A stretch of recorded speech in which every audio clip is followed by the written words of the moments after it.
प्रदेशवासियों को राज्योत्सव के अभूतपूर्व आयोजन के लिए सबको बधाई। और राज्योत्सव इस बार विशेष इसलिए था कि रजत जयंती वर्ष यानी 25 साल पूरे हो गए हैं छत्तीसगढ़ के निर्माण के। और 25 वर्ष में दूसरी विशेषता रही माननीय देश के प्रधानमंत्री जी की उपस्थिति और उनका मार्गदर्शन मिला। माननीय प्रधानमंत्री जी 8.5 घंटा रायपुर में रहे और 5 कार्यक्रम में हिस्सा लिया।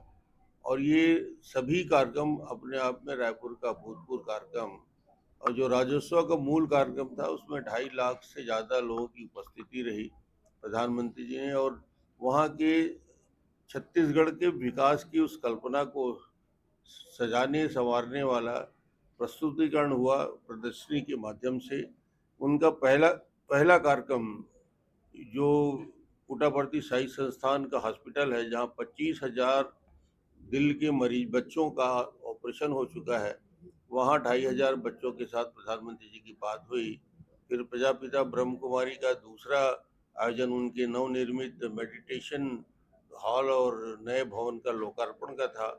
तीसरा कार्यक्रम विधानसभा भवन जो बन के तैयार हुआ है, उस विधानसभा भवन का लोकार्पण माननीय प्रधानमंत्री जी की उपस्थिति, सारे विधायक पक्ष विपक्ष के सबकी उपस्थिति में और लोकसभा के स्पीकर के उपस्थिति में कार्यक्रम हुआ। चौथा कार्यक्रम छत्तीसगढ़ के जो हमारे ट्रैवल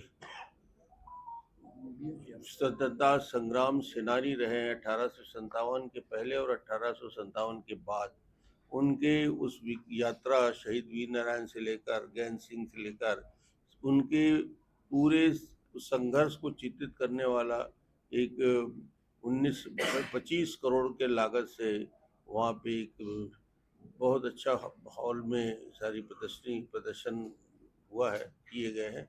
और उसके बाद अंतिम कार्यक्रम के रूप में राज्योत्सव का समापन के प्रारंभ प्रधानमंत्री जी ने किया। तो कुल मिला के उनका आशीर्वाद मिला और पूरे छत्तीसगढ़ के कोने कोने से लोग आए थे। ये समझ में आया है कि प्रधानमंत्री जी के 11 साल बाद या ये कहें 24 साल मुख्यमंत्री के नाते और प्रधानमंत्री के नाते पूरा करके 25 साल होने के बाद भी अभूतपूर्व मोदी जी के नाम से लोगों के मन में क्रेज है।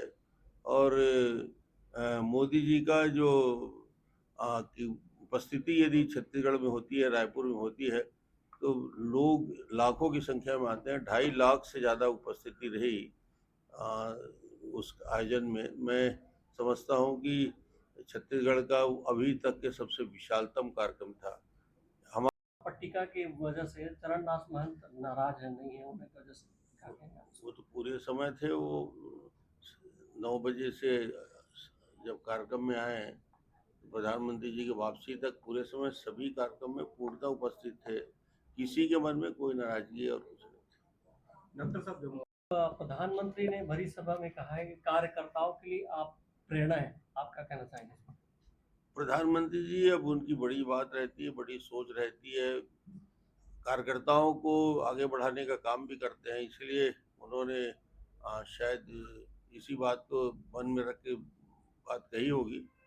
उनके मन में जो भी हम लोग जैसे कार्यकर्ता हैं तो उनके प्रति एक भाव रहता है, उस भाव को व्यक्त किया। धन्यवाद देंगे प्रधानमंत्री जी। एक को राजनांदगांव में राज्योत्सव की तैयारियां तो चल रही हैं, मगर 5 तारीख को माननीय महामहिम उपराष्ट्रपति जी आ रहे हैं और उपराष्ट्रपति जी एक विशेष प्रायोजन से आ रहे हैं।